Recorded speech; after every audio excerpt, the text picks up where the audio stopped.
sa présence au milieu de nous. Et nous sommes heureux d'être là ce matin en sa présence. Amen. Alléluia. Seigneur, merci.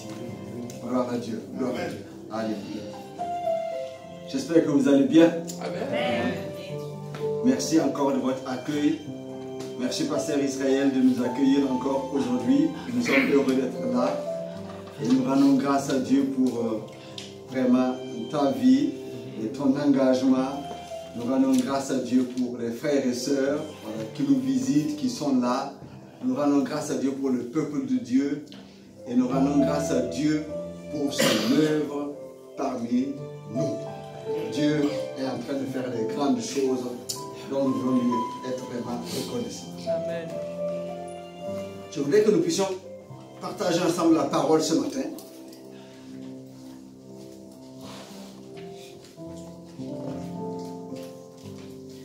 La bénédiction de Dieu nous accompagne quand nous poursuivons ses objectifs.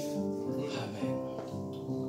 La bénédiction de Dieu nous accompagne quand nous poursuivons les objectifs de Dieu.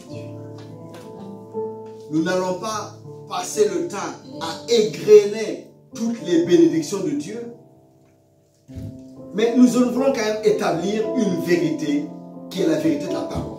Parce que ce que je dis là, ce n'est pas une invention. Voilà ce que Matthieu 6,33 nous dit. Cherchez premièrement le royaume et la justice de Dieu. Et toutes ces choses que nous pouvons chercher, désirer, à laquelle nous pouvons aspirer, toutes ces choses nous seront données par-dessus. Mais nous devons d'abord chercher le royaume et la justice de Dieu. Quand on parle de la bénédiction de Dieu qui nous accompagne, cela veut dire que je marche derrière mon maître qui est devant. Et quand je suis mon maître, les bénédictions de mon maître me suivent. C'est vraiment ça que nous devons comprendre. Ce n'est pas que je marche en suivant les bénédictions. Non, je marche en suivant mon maître et les bénédictions de Dieu me suivent parce que celui que je suis là, il veut que je puisse accomplir les choses pour lesquelles j'ai été suscité et créé. Donc il me donne tout ce qui est nécessaire. Quand il a créé l'homme dans le jardin d'Éden, il a béni afin qu'il puisse dominer, afin qu'il puisse faire tout ce qu'il devait faire. Donc la bénédiction de Dieu, elle est indispensable. Cette bénédiction est pour notre esprit. Cette bénédiction est pour notre âme. Cette bénédiction est pour notre corps. Cette bénédiction agit dans le naturel. Cette bénédiction agit dans le spirituel. Donc la bénédiction de Dieu, c'est toute l'action que Dieu met en œuvre pour accompagner ses élus, ceux qui marchent avec lui. Parce que absolument, il veut que ceux qui sont rachetés, que les élus de Dieu puissent avoir tout ce qui est nécessaire, utile, indispensable pour manifester le règne de Dieu sur la terre. C'est de ça qu'il s'agit. Étant donné que nous marchons derrière notre maître, la bénédiction de Dieu nous accompagne. Les miracles nous accompagnent parce que nous avons cru. Je vais encourager quelqu'un ce matin. Ne pense pas que tu es oublié de Dieu. Tu es passé peut-être par un moment où tu as manifesté la gloire, la vie de Dieu en toi. Et tu as l'impression que maintenant, non, Dieu t'a oublié. Tu te retrouves comme Élie devant ce torrent de Kérit et tu attends, tu ne sais pas.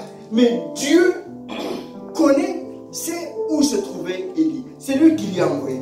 Dieu connaît où est-ce que tu es. Il connaît qui tu es.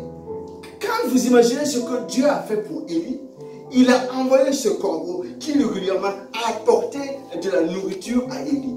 Mais ce corbeau connaissait la localisation géographique. Ce corbeau connaissait la météo. Ce corbeau n'avait pas faim parce qu'il ne pouvait pas manger ce qu'il transportait. Mais Dieu nourrit quand même le corbeau afin que lui, il puisse nourrir aussi Élie en transportant.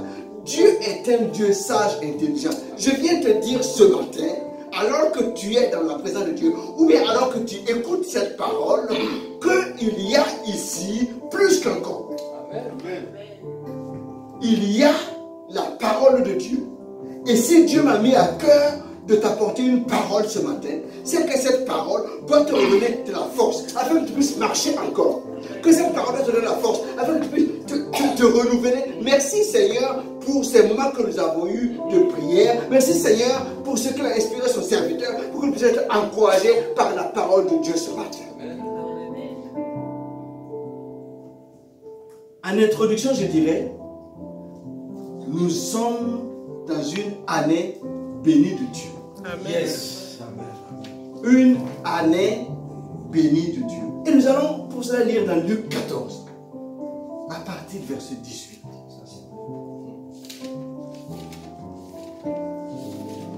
Alors, Jésus, rempli, revêtu du Saint-Esprit, après 40 jours de jeûne et de prière, après qu'il ait été tenté par le diable et il a résisté, Jésus est allé dans la synagogue. Et là, on lui donne le rouleau. Voilà ce qu'il lui dit. L'Esprit du Seigneur est sur moi, parce qu'il m'a oint pour annoncer une bonne nouvelle aux pauvres. Il m'a envoyé pour guérir ceux qui ont le cœur brisé, pour proclamer aux captifs la délivrance et aux aveugles le recouvrement de la vue, pour envoyer libre les captifs. Luc 14. C'est pas ça? C'est 4,18. 4,18, pardon. Luc 4,18. Pour proclamer aux captifs la délivrance et aux aveugles le recouvrement de la vue, pour envoyer libre les opprimés, pour publier une année de grâce du Seigneur. Ensuite, il roula le livre, le remit au serviteur et s'assit. Et tous ceux qui se trouvaient dans la synagogue avaient le regard fixé sur lui. Alors il commença à leur dire, aujourd'hui, cette parole de l'écriture que vous venez d'entendre s'est accomplie. Amen.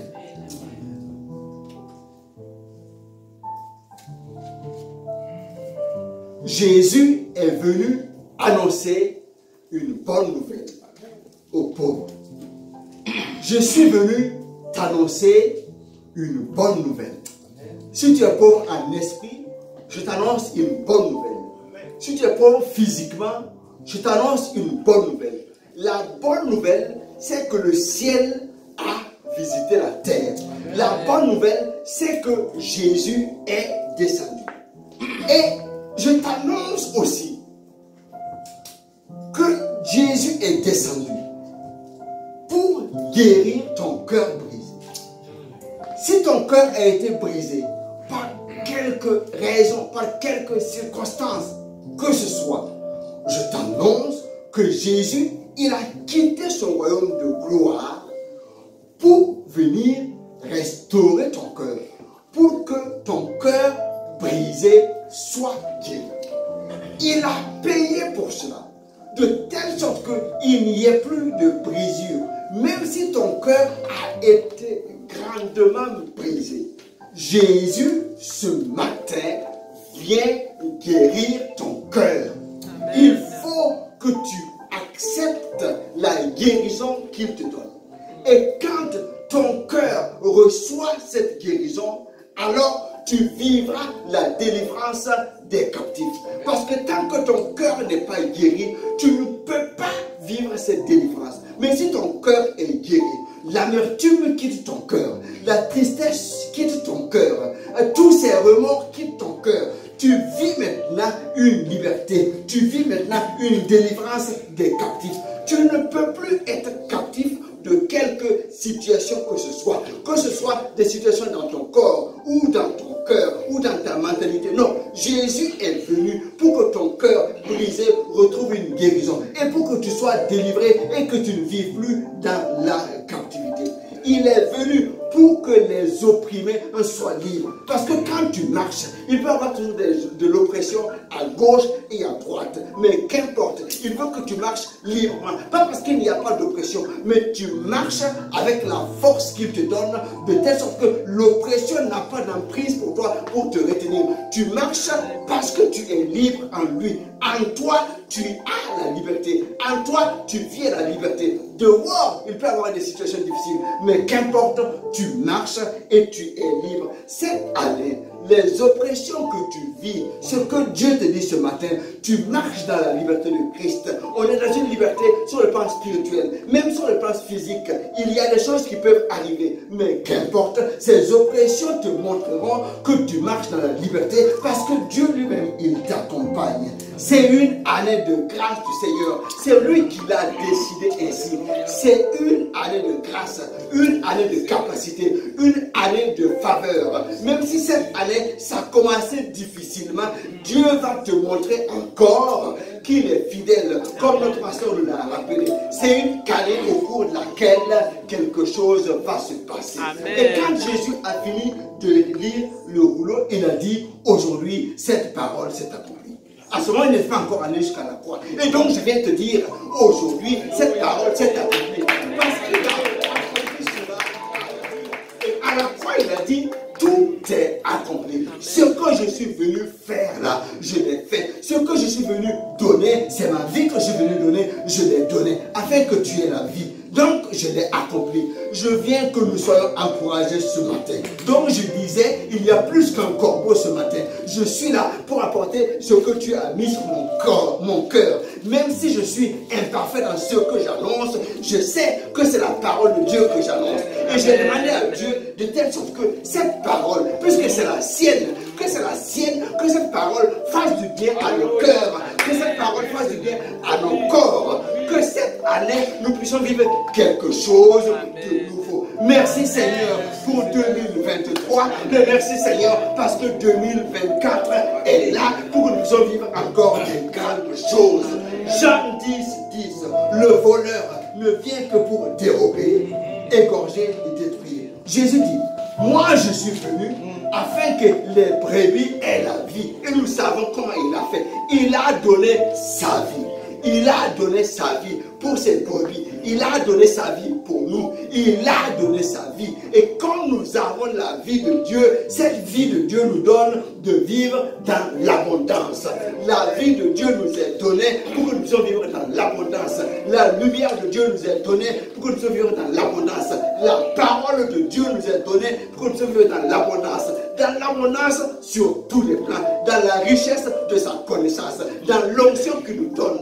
Dans la foi pour marcher. Dans l'abondance pour nos besoins sur cette terre. Jésus est venu pour que les choses changent. Que nous puissions vivre la liberté en Christ. Ésaïe 40, verset 27, nous lisons. Pourquoi dis-tu Jacob? Pourquoi dis-tu Israël? Ma destinée est cachée devant l'Éternel. Mon droit passe inaperçu devant mon Dieu. L'Éternel s'étonne. Pourquoi Jacob pose telle question? Et l'Éternel dit, ne le sais-tu pas? Ne l'as-tu pas appris?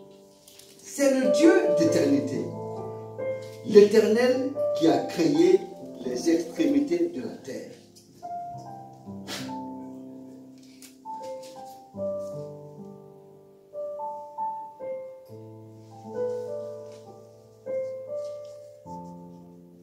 Il ne se fatigue point, il ne se lasse point. On ne peut sonder son intelligence. Il donne la force à celui qui est fatigué. Il augmente la vigueur de celui qui tombe en défaillance. Donc, je viens vraiment que nous soyons encouragés ce matin.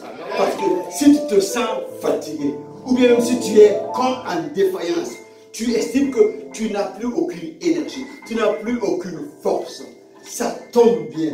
Parce que l'Éternel, il donne la force. À celui qui est fatigué, il augmente la vigueur de celui qui est en défaillance.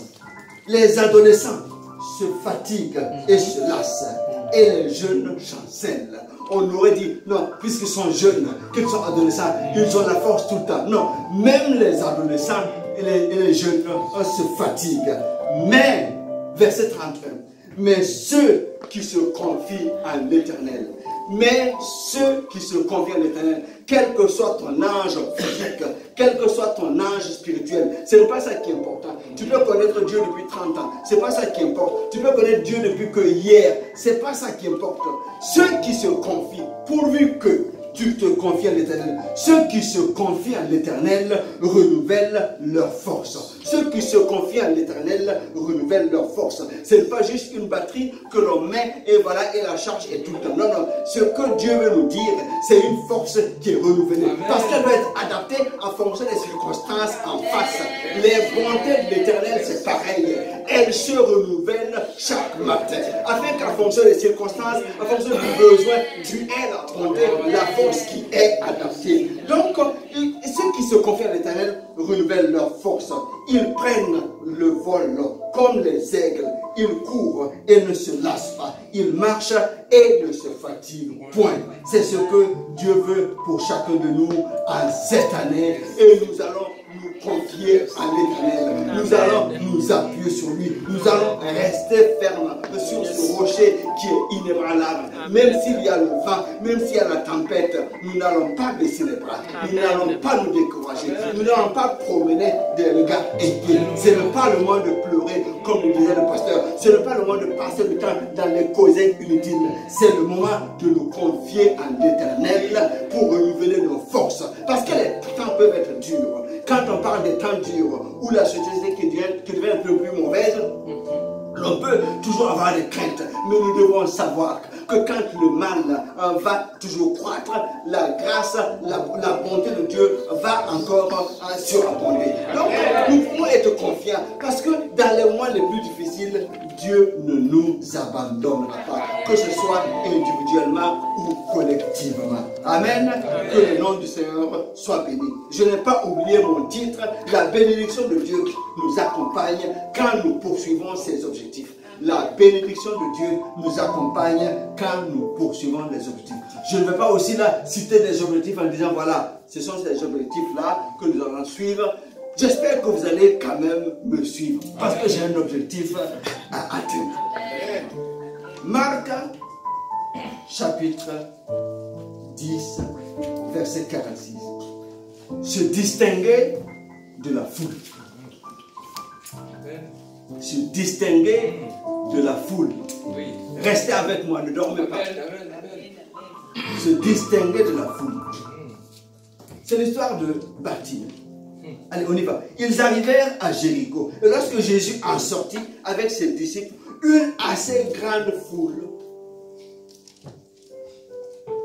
le fils de Bartimée, non, le fils de Timée Bartimée, j'ai sauté quelque chose, non?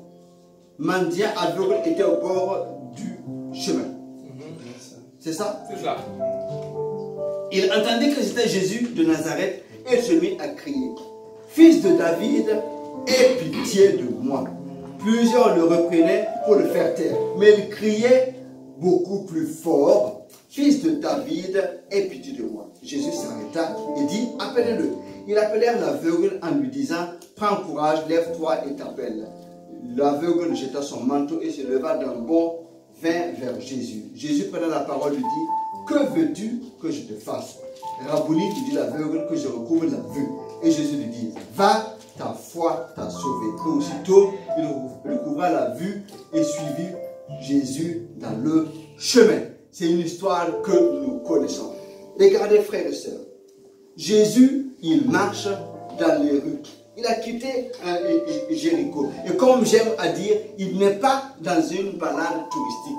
Nous l'avons lu au début. Il est venu pour délivrer. Il est venu pour sauver. Il est venu pour guérir. Donc, chaque jour, quand le maître se lève, c'est pour accomplir ce pourquoi il est venu sur la terre. Donc quand il se balade, quand il est dans les rues de Jéricho ou quand il marche, c'est pour accomplir. Et il y a une grande foule qui le suit. Parmi ceux qui le suivent là, il y a des suiveurs. Il y a des suiveurs parce qu'il y a des gens qui sont là juste par curiosité, qui veulent voir, il y a des miracles, il paraît. Et il y en a qui disent, voilà, il faut qu'on y aille. La dernière fois, nous avons mangé suffisamment du pain. Encore aujourd'hui, peut-être, nous aurons. Il y en a qui le suivent. Il y en a qui suivent avec des carnets pour nous dire, oh là, qu'est-ce qu'elle va dire aujourd'hui? Il faut qu'on relève bien tout ce qu'il dit parce qu'il faut qu'on trouve quelque chose qui ne va pas pour pouvoir l'accuser. Donc dans cette foule, il y avait toutes sortes de personnes. Il y avait aussi les disciples qui étaient là. Et les gens le suivaient. Les gens le suivaient. Et là, Dieu a un objectif. Jésus marche avec un objectif. Il y a quelqu'un qui est au bord du chemin qui s'appelle Bartimée. Il n'est pas dans la foule. Mais quand Jésus descend sur la terre, ce n'est pas pour la foule seulement, mais c'est aussi pour Bartimée. Donc quand Jésus marche, il entend Bartimée qui appelle. Et Bartimée, quand il crie, c'est avec un cri de quelqu'un qu'il connaît. Il ne dit pas, Jésus de Nazareth, aie pitié de moi. Fils de David. Il connaît l'alliance. Il connaît la royauté de cet homme-là. Il semble le connaître même plus que beaucoup de personnes qui le suivent dans cette foule. Et là, Jésus s'arrête. Mais avant que Jésus ne s'arrête, les gens qui étaient là, les gens qui suivent Jésus, je vous dis, mon thème ce matin, il faut suivre les objectifs pour que les bénédictions te suivent. Donc les gens suivent Jésus, mais ils ne suivent pas les objectifs de Jésus. Puisque Jésus est venu pour sauver, pour guérir. Quand Bartimée crie, ils veulent le faire taire. Ils sont là comme les gens qui font le protocole ou je ne sais pas quoi. Mais au lieu de dire non, Bartimée, Jésus, il y a quelqu'un là qui a besoin. Non, ils ne sont pas dans l'objectif de Jésus. Alors que Jésus a un objectif. Il veut guérir, il veut sauver. Donc il entend Bartimée, il s'arrête. Ce n'est pas la première fois que Jésus s'arrête. Plusieurs fois, Jésus est en chemin, la femme avait une perte de sang, elle est venue toucher, Jésus s'est arrêté. Jésus était en chemin pour aller chez Jairus, dont le fils était mort. Jésus a rencontré cette femme de Naïm qui venait de perdre son garçon. Le cortège passait. Jésus s'est arrêté. Le fils était guéri. Jésus était en mouvement quelque part. Mais quand il bouge, quand il marche, en fait, il a des objectifs à atteindre. Et quand vous voyez, comme le pasteur le disait, il y a des miracles, des malades qui ont été guéris. Les évangiles nous racontent plusieurs situations où des centaines, beaucoup de personnes sont guéries. Mais quand vous voyez, il y a des fois où ils insistent sur des choses qui nous rappellent qu'il faut faire la distinction dans la foule. Jésus était en train d'enseigner quelque part dans une maison. Et là, le toit s'ouvre. 4 amis font descendre un de leurs amis qui ne pouvait pas marcher parce qu'il ne pouvait pas passer par la porte, donc il fallait qu'il voie Jésus. Donc ils ont ouvert le toit. Ils ont fait descendre. On nous raconte ça avec détail pour que nous puissions voir. Jésus aime bien, Dieu aime bien que nous fassions des distinctions. Que nous fassions une distinction dans la foule. Le ciel regarde. Celui qui est distingué. Regardez, quand Naaman a été guéri, il y avait beaucoup de lépreux en Israël. Mais c'est Naaman le Syrien qui a été guéri. C'est ce que la parole nous dit. Quand il était là, il y avait plusieurs veuves en Israël. Il a été envoyé chez la veuve de Sarepta. Dieu veut qu'il y ait de la distinction. Donc quand il a des objectifs à atteindre, on va voir plus tard. Mais il faut qu'il y ait la distinction. Que nous puissions nous attendre vraiment à Dieu. C'est pour cela, quand le pasteur priait tout à l'heure, je pensais à Bartimée. Parce que Jésus, fils de David, aie pitié. Mais c'est comme ça, il faut qu'il y ait la distinction. Mais comme on ne va pas rester dans la foule, il y a tellement de religions, il faut que les choses changent. Nous devons être dans la distinction cette année. Parce que Dieu a un objectif à atteindre. Et quand nous sommes dans cette distinction, nous disons non, nous avons compris ce que Dieu veut faire sur la terre. Nous avons compris ce que Dieu veut faire dans ma famille. Nous avons compris ce qu'il veut faire dans ma vie. Donc, je vais me distinguer. Je ne vais pas juste marcher de manière confortable dans la foule. Non. Se distinguer de la foule et adhérer aux objectifs que Dieu veut atteindre.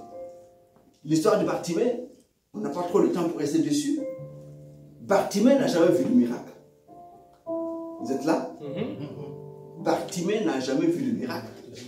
Parce qu'il était aveugle. C'est vrai. Mais il a entendu parler de Jésus. Ça veut dire que la veille de sa guérison. Si tu voyais Bartimée, tu te demandes, est-ce que tu connais Jésus? Je ne l'ai jamais connu. Mais j'ai entendu parler de lui. Mais je sais que celui-là, le fils de David, si jamais je le raconte, je serai dit. Il était même convaincu. Donc quand on entend que Jésus passe, personne ne peut le faire taire. Il a reçu sa guérison. Que Dieu nous donne cette foi-là, Dieu. Afin que rien ne nous arrête. Que nous puissions rester persévérants dans notre cri, dans notre prière, afin que les objectifs de Dieu soient atteints. En fait, quand les objectifs sont atteints, c'est là notre bénédiction. Amen. Allez, point numéro 2. Poursuivre ces objectifs, c'est garder la foi. Autrement dit, manifester une foi persévérante. Donc nous devons nous distinguer dans la foule et nous devons manifester une foi persévérante. Dans Luc toujours, Luc 18. C'est l'histoire, la parabole que Jésus a racontée concernant la veuve et le juge inique. Cette veuve venait voir Jésus régulièrement, venait voir le juge régulièrement pour qu'il le fasse justice. Mais il ne faisait pas cas d'elle. Alors, la veuve ne s'est pas démontée. Elle y allait plusieurs fois. Peut-être tous les jours. Peut-être plusieurs fois par jour. Et la parabole nous dit que finalement le juge dit, bon voilà, moi je ne crains pas Dieu.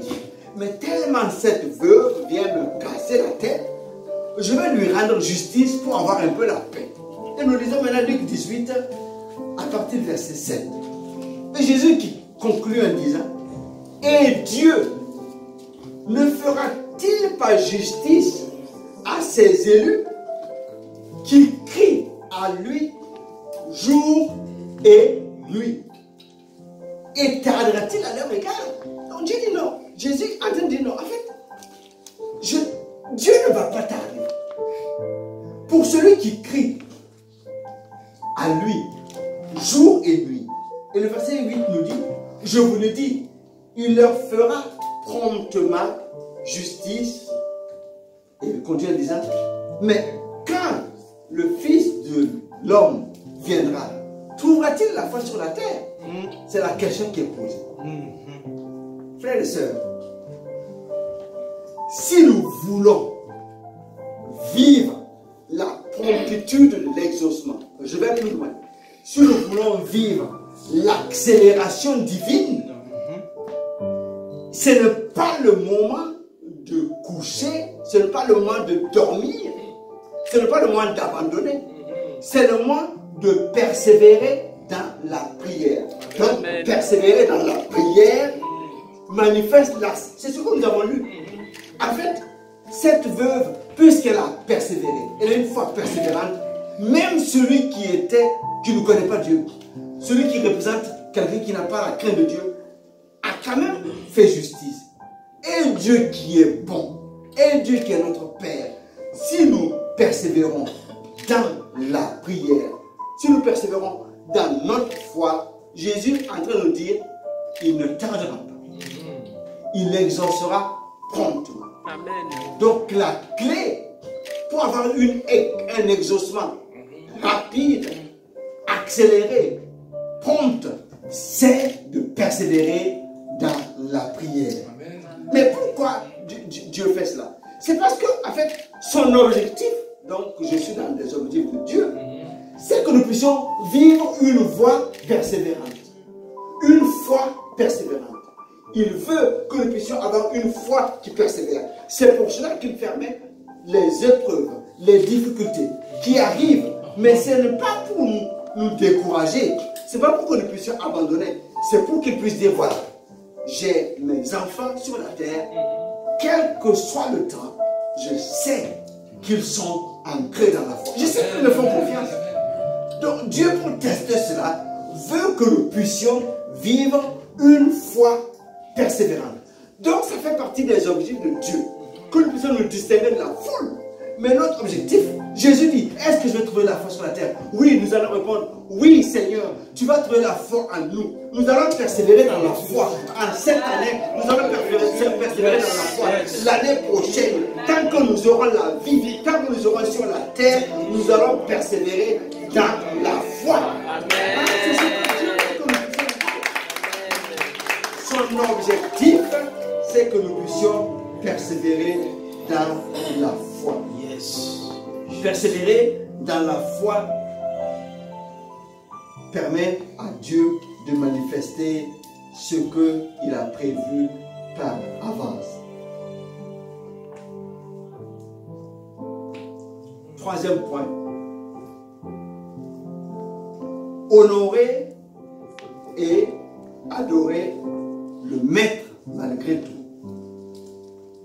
Donc, l'objectif, un des objectifs de Dieu pour nos vies, c'est que nous puissions honorer et que nous puissions adorer le maître. Donc, merci pour tout à l'heure, le fait que nous puissions chanter et honorer le Saint-Esprit. Nous allons lire la Marc 14.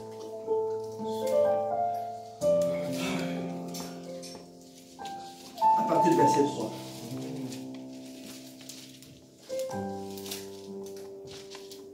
C'est la version du semeur que je lis. Jésus était à Béthanie, dans la maison de Simon le lépreux. Pendant le repas, une femme s'approcha de lui, tenant un flacon d'albâtre rempli d'un parfum de nard pur de grande valeur.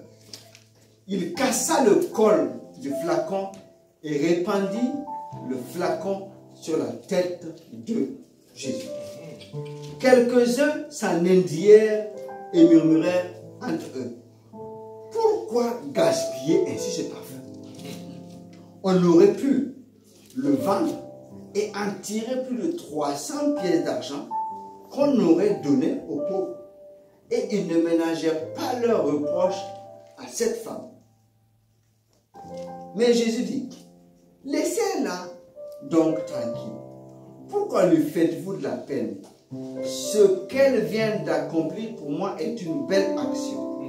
Des pauvres, vous en aurez toujours autour de vous. Et vous pourrez leur faire du bien quand vous le voulez. Mais moi, vous ne m'aurez pas toujours. Cette femme a fait ce qu'elle pouvait. Elle a d'avance embaumé mon corps pour préparer mon enterrement. Vraiment, je vous l'assure, dans le monde entier, même à Asher, partout où l'évangile sera annoncé, on racontera aussi en souvenir de cette femme ce qu'elle vient de faire. Amen. Amen. C'est vrai que la scène peut être un peu difficile à comprendre. Ils sont en train de manger et cette femme vient, elle casse un vase avec un parfum de grand prix sur la tête de Jésus. Donc cela a créé, comme nous avons lu, une indignation, des semblants de compréhension. Mais les intentions des uns et des autres n'étaient pas très avouables. Il y avait parmi eux, il y avait des Judas qui voulaient plutôt qu'il y ait l'argent dans la caisse pour faire autre chose. Alors, si nous revenons un peu à la période où cela a été fait, c'était à l'approche de la mort de Jésus. Jésus parlait à ses disciples, il enseignait pour dire qu'en fait, je vais mourir, je vais passer à la croix, mais je ressusciterai au troisième jour. Mais quand Jésus parlait qu'il est venu pour donner sa vie, le message ne passait pas dans la tête même des disciples. Ils ne comprenaient pas. Parce que le peuple juif attendait un Messie, quelqu'un qui allait venir les délivrer de l'oppression des Romains. Et quand Jésus était là, il faisait de grandes choses. Les disciples espéraient quand même secrètement que c'est lui qui allait délivrer le peuple d'Israël. Donc quand Jésus parle de sa mort, le peuple, les disciples même ne comprennent pas. C'est pour cela que quand Jésus a été arrêté, il y a Pierre qui a sorti l'épée. C'est pour cela que quand il a été arrêté, Pierre a régné Jésus. Les disciples ont fui. Parce qu'ils avaient foi, ils attendaient un grand sauveur, mais qui n'est plus là. Mais cette femme, d'autres passages nous rappellent, nous montrent qu'il s'agissait de Marie, qui était la sœur de Lazare. Alors, cette femme, elle a eu une autre lecture. Elle a vu, ouais, cet homme-là, ce Jésus, il mérite toute ma reconnaissance, toute mon adoration. Je m'agenouille devant lui pour adorer. Mais même, je lui donne ce qu'il y a de plus cher. Et quand nous lisons la parole, en fait, quand elle a cassé le parfum, tout l'endroit, toute la maison était remplie d'une odeur, l'odeur du parfum. Et Jésus dit non, cette femme est en train de m'embaumer parce qu'elle a compris que je vais passer par là. Donc, c'était une action bien prophétique.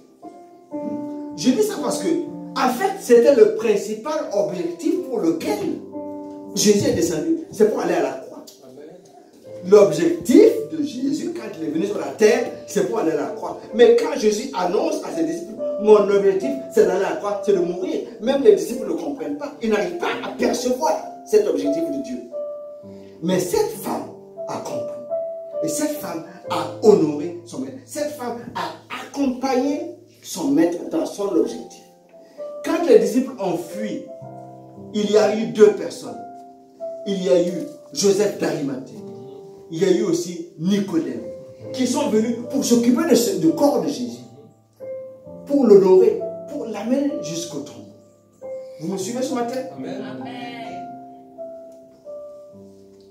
Marie, parce que c'est d'elle qu'il s'agit, avait discerné les événements, avait compris que Jésus était venu sur la terre pour aller jusqu'à là. Donc, elle a préparé cela. Et quand vous lisez, vous vous rendez compte que le jour de la résurrection, c'était les femmes qui étaient les premières à être là. Elles ont compris les choses. Elles sont venues pour voir le tombeau. Il est mort, mais voilà, on est là, il faut qu'on voit. Et l'ange leur demande, mais vous cherchez parmi les morts celui qui a vu. Il est ressuscité, il n'est plus ici. Amen. Elles avaient compris les choses. L'objectif de Jésus, c'était ça. Venir se donner à la croix pour donner sa vie et rester au troisième jour.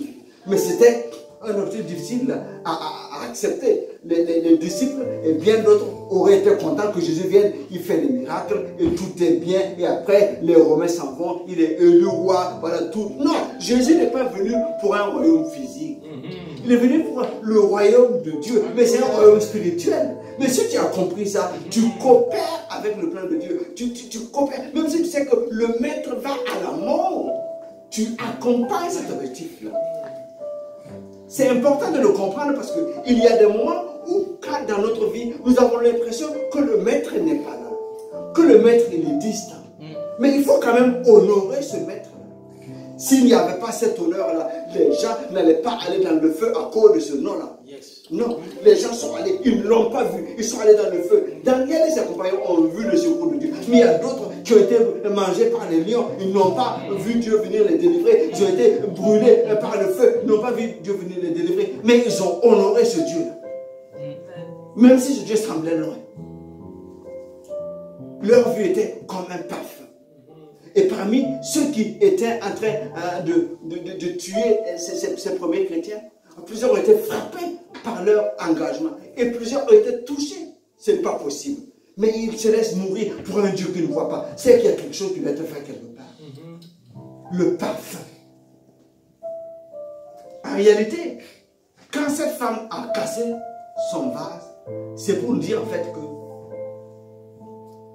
l'objectif de Dieu, c'est que nous puissions révéler le parfum de Christ. Amen. Nous devons révéler le parfum de Christ. Donc, que la situation soit facile, qu'elle soit moins facile, que la lumière de Dieu en nous, la vie de Dieu en nous, nous donne d'être un témoignage de ce que... Parce qu'en fait, nous pouvons nous tenir comme certains en disant non, parti, mais tu ne parles pas trop. Là, nous, on est juste en marche, il ne faut pas nous déranger. Ah non, il faut quand même avoir un peu de tenue. Ne dérange pas le maître. Mais nous devons témoigner de la vie qui est en nous. Et c'est cela qui manifester le parfum autour de nous. Amen. Amen. Je conclue. Quand nous lisons encore dans Luc 4, 21, ce que nous avons lu au début,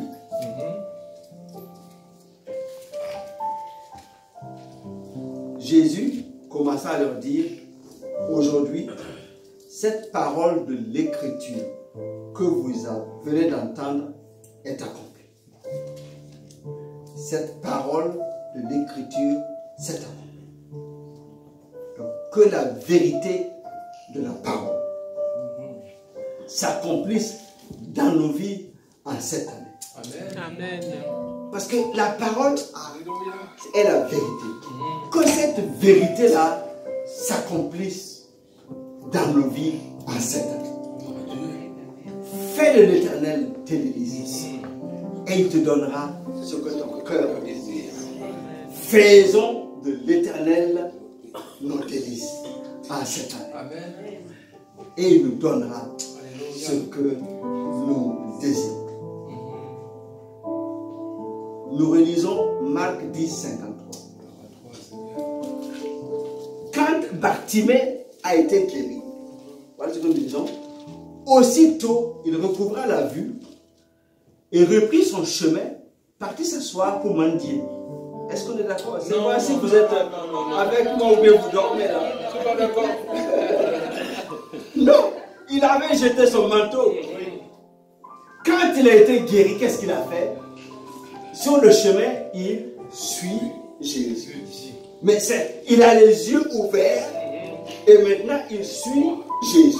Il a compris, je suis maintenant le maître et les bénédictions de Dieu m'accompagnent. Je ne vais pas retourner là où j'étais. C'était une fausse entreprise. Non, non, non, c'est pas bon ça. Je laisse tout tomber. Maintenant, mes yeux sont ouverts. Je suis le maître. Que cette année, Dieu nous donne d'avoir les yeux ouverts. Comme je le disais dans une des vidéos, marcher les yeux ouverts sous un ciel ouvert. Amen. Que ça nous donne les yeux ouverts. Et comme nous avons les yeux ouverts et que nous avons la sagesse et l'intelligence, nous savons que nous devons suivre le maître, comprendre les objectifs du maître. Parce que quand nous suivons le maître, les miracles et les bénédictions du maître nous accompagnent et pas autrement. Amen. Luc 18, 8, nous relisons. Jésus qui parle. Je vous le dis, il leur fera promptement justice, parlant des élus de Dieu. Quand nous sommes toujours dans une foi persévérante, en criant à Dieu jour et nuit. Alors, il y a un autre passage qui nous dit que nous devons prier tout le temps. On est d'accord? Oui. Nous devons prier tout le temps, on est d'accord. Bon, voilà. Mais on ne va pas crier tout le temps. Mais on va prier tout le temps. Mais en tout cas, cette parole, c'est pour une révélation. Je vais prier tout le temps, mais je vais crier jour et nuit. Il y a des moments où il faut crier. Je vais prier tout le temps, mais jour et nuit, je vais crier. Ce pourquoi j'attends, je vais crier. Je ne vais pas baisser les bras. Même si je ne vois pas encore arriver, je vais crier le matin. Je vais crier la nuit. Je ne pourrais peut-être pas faire comme Daniel, crier le matin, crier le midi, crier la nuit. Parce que lui, il allait dans sa chambre, les fenêtres ouvertes vers Jérusalem pour prier, tout le monde voyait. Peut-être je ne pourrais pas faire ça. Mais en tout cas, par rapport à ce que j'ai lu, ce que je demande à Dieu en cette année, c'est que je puisse prier tout le temps. Mais crier jour et nuit. Le cri ne doit pas me quitter jusqu'à ce que j'attends s'accomplisse. Crier jour et nuit. En tout cas, c'est ce qu'il a dit. Parce que j'ai compris en disant que en criant jour et nuit, c'est une accélération. En criant jour et nuit, il ne tarde pas à répondre. En criant jour et nuit, Dieu répond promptement. Donc j'ai compris. Donc je ne vais pas m'arrêter de crier. Je vais crier jour et nuit et continuer à prier tout le temps. Amen. Si nous honorons notre maître, cela nous donne de répandre la bonne odeur de Christ. C'est la meilleure façon de faire. Que Dieu nous bénisse ensemble ce matin. Amen. Amen. Je crois de tout mon cœur que par le Saint-Esprit, voilà, nous allons pouvoir comprendre la parole de Dieu. Nous allons pouvoir avancer avec notre Dieu. Et par nous, Dieu va accomplir des grandes choses.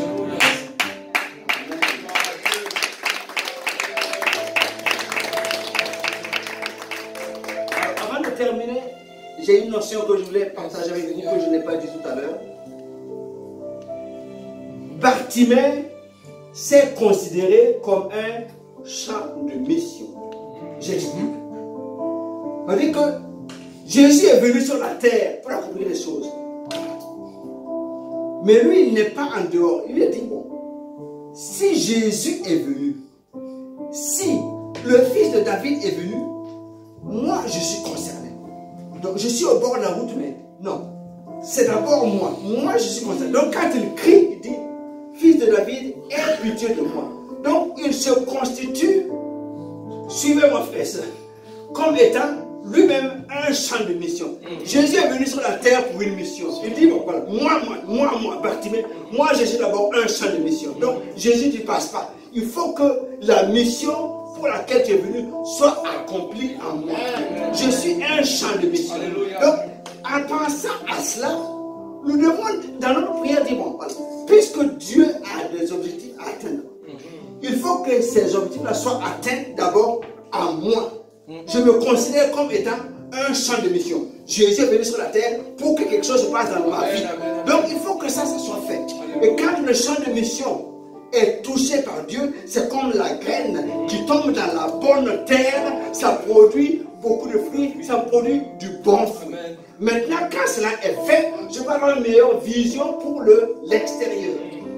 Mais il ne faut pas oublier que moi-même, Jésus est venu pour le monde, mais pour chacun en particulier. Donc quand je suis devant Dieu, moi-même je suis un champ de mission. C'est pour moi que Jésus est descendu. Donc je m'attends à ce que, puisque j'ai descendu pour moi, que ce qui doit être fait en moi soit fait. Amen. Vous êtes là? Que le nom du Seigneur soit béni. Amen. Amen. Je vous invite à vous tenir debout, s'il vous plaît. Alléluia.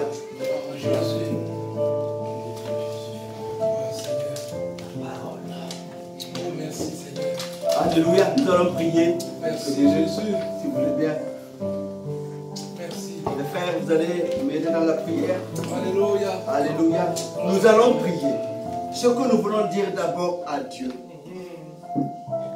c'est que la parole de Dieu nous rappelle que l'œuvre de Dieu a été accomplie à la croix. On dit que Jésus a tout accompli à la croix. De telle sorte que, comme Jésus le disait dans cette synagogue, cette parole s'est accomplie aujourd'hui.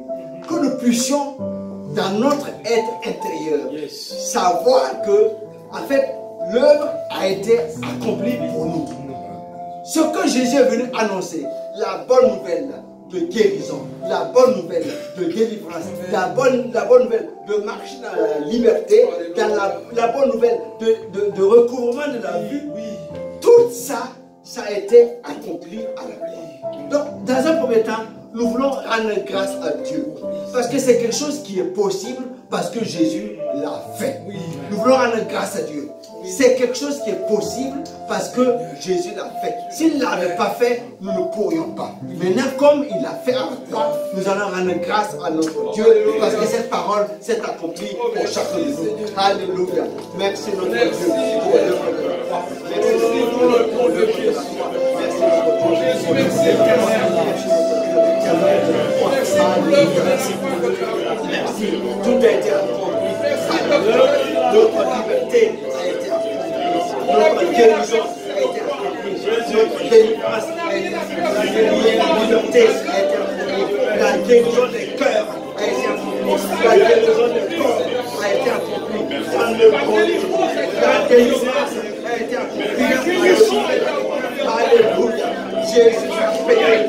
Jésus a payé. Jésus a donné sa vie. Nous ayons la vie. Jésus a donné sa vie afin que nous ayons la vie et que nous soyons dans l'abondance. Nous proclamons aujourd'hui la vérité de la parole. Cette parole a été accomplie pour nous. Cette parole a été accomplie pour ma vie. Cette parole a été accomplie pour ma famille. Cette parole a été accomplie pour ma famille. Cette parole a été accomplie pour mon église. Cette parole a été accomplie pour ma nation. La parole de Dieu s'est accomplie. La parole de Dieu s'est accomplie. L'œuvre de Dieu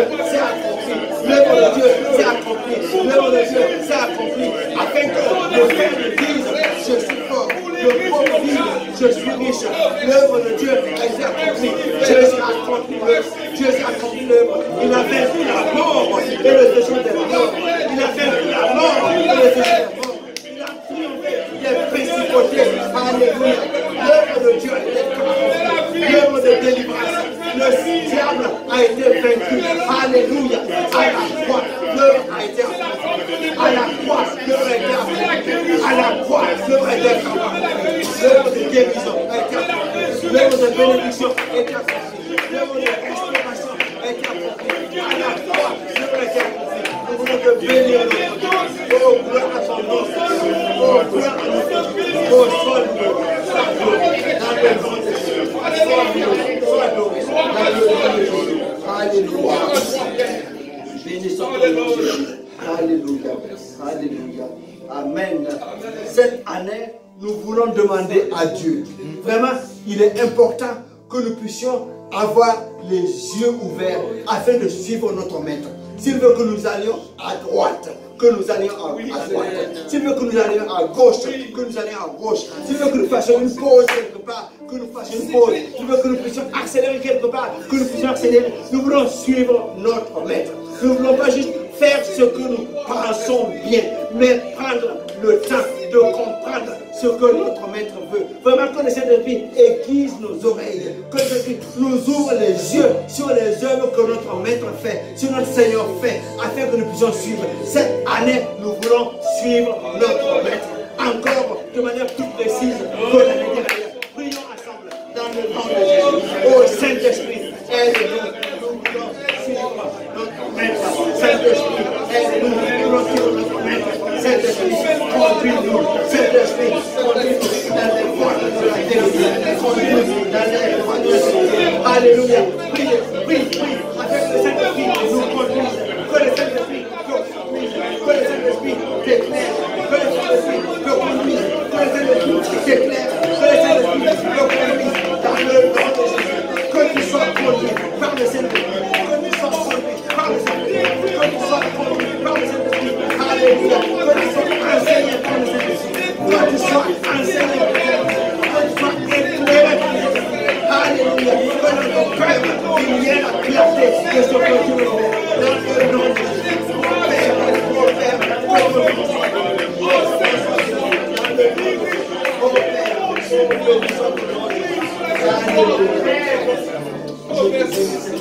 Alléluia, alléluia, alléluia.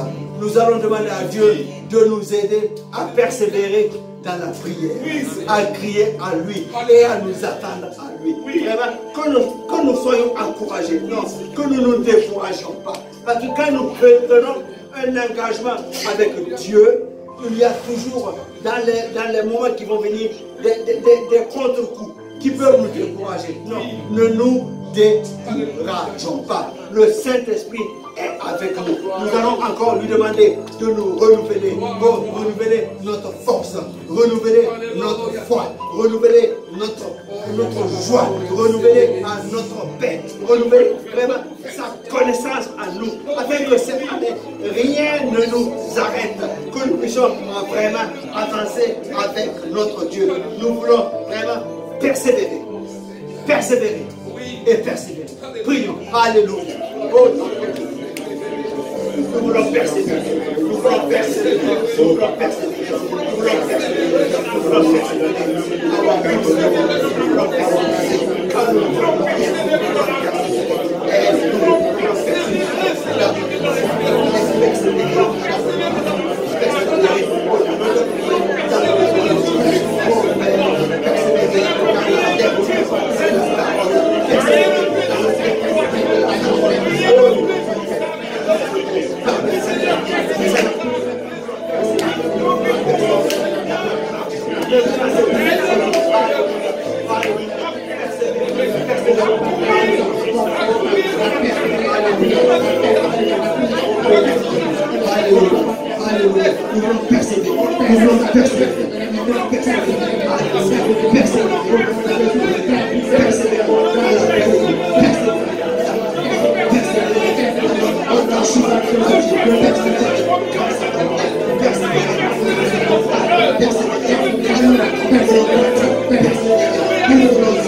Alléluia. Nous voulons aussi, dans ce moment où nous persévérons dans notre marche avec Dieu, honorer la personne du Saint-Esprit. La manière la plus importante, la façon d'honorer le Saint-Esprit, c'est d'être à l'écoute de ce qu'il nous dit, d'être sensible à sa voix. Il nous parle, il faut que nous soyons sensibles, que nous puissions honorer. Parce que quand il nous parle, ils ne sont pas sensibles. Il va à un moment donné ne plus nous parler. Il faut que nous soyons sensibles. Vraiment que cette année, Dieu nous donne d'être sensibles à la voix de l'Esprit. Nous voulons honorer parce que l'Esprit de Dieu est en nous. Le Saint-Esprit est en nous. Il n'est pas endormi. Il est en nous. Il n'est pas au repos. Il est en nous pour nous conduire. Que nous soyons, que nous puissions honorer son œuvre. Ce qu'il est en train de faire, les directions qu'il nous donne, que nous puissions honorer cette voix, parfois cette petite voix, que nous puissions lui laisser toute la place. Vraiment cette année, que nous puissions honorer la personne du Saint-Esprit qui est en nous. Prions. Alléluia.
Allez, vous pouvez prendre place, frères et sœurs.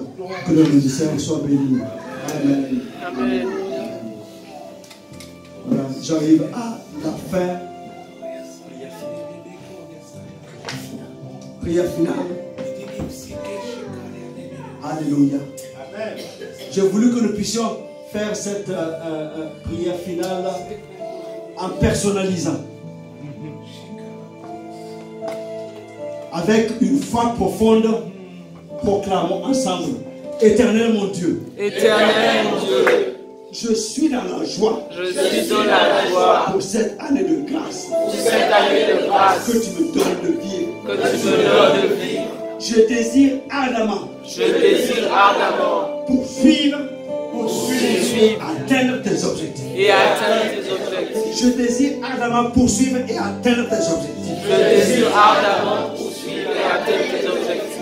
Je te rends grâce. Je te rends grâce pour l'œuvre que tu accomplis. Pour l'œuvre que tu as accomplie. Dans mon cœur par le Saint-Esprit. Dans mon cœur par le Saint-Esprit. Je te rends grâce pour l'œuvre que tu accomplis dans mon cœur par le Saint-Esprit. Je te rends grâce pour l'œuvre que tu accomplis dans mon cœur par le Saint-Esprit. Je vais entendre quand tu me parles. Je veux entendre quand tu me parles. Et te suivre quand tu me montres la voie. Et te suivre quand tu me montres la voie. Je veux entendre quand tu me parles. Je veux entendre quand tu me parles. Et te suivre car tu me montres la voie. Et te suivre car tu me montres la voie. Ce n'est plus moi qui vis. Ce n'est plus moi qui vis. Mais c'est Christ qui vit en moi. Mais c'est Christ qui vit en moi. Et ta bénédiction m'accompagne. Et ta bénédiction m'accompagne. Car je crois en toi. Car je crois en toi. Ce n'est plus moi qui vis. Ce n'est plus moi qui vis. Mais c'est Christ qui vit en moi. Mais c'est Christ qui vit en moi. Et ta bénédiction m'accompagne. Et ta bénédiction m'accompagne. Car je crois en toi. Car je crois en toi. Alléluia. Que le Seigneur soit béni. Amen.